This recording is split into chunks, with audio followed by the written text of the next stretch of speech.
All right, this story is about energy transfer and the idea that honey creates money.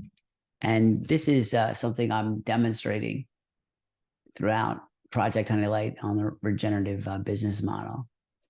And when I say honey creates money, if you go upstream of that, you get to nectar creates money. And if you go upstream of that, you get to sugar creates money. And sugar is energy. It's stored chemical energy. And that stored chemical energy, the calories in the sugar, were in the sun a few days before it became sugar.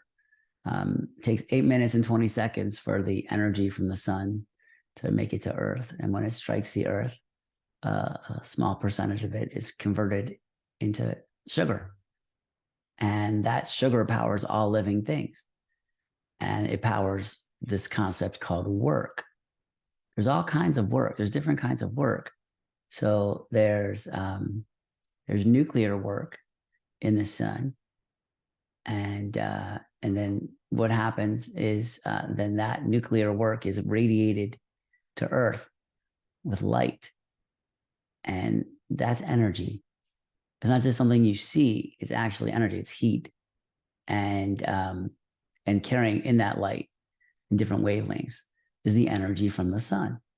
And when that light strikes the Earth, biological processes called plant work and photosynthesis convert that light into sugar through a process that combines, atmospheric, air with light and water. And what's happening is it's storing that's the solar energy in a hexagon in the form of sugar. And the hexagon in an earlier story is the most efficient shape for storing this energy.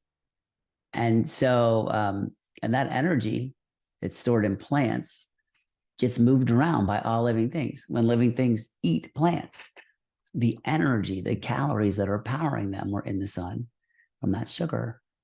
And then some animals eat the plants, and some animals eat other animals. And then human beings are omnivores, so human beings can eat plants and animals, and that's very adaptable.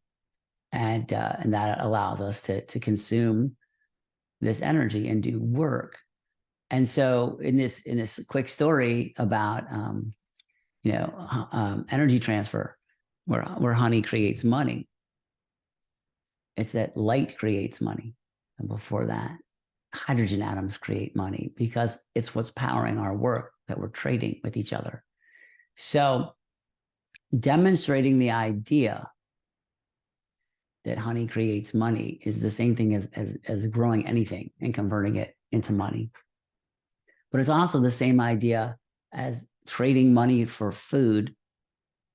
So you can do work, so you can trade it for money, so you can buy energy in different forms. And this is the invisible game that we're playing as human beings, is simply that we are doing work to trade the tokenization of sunlight, which is money, with each other in an efficient way. And this enables us to specialize.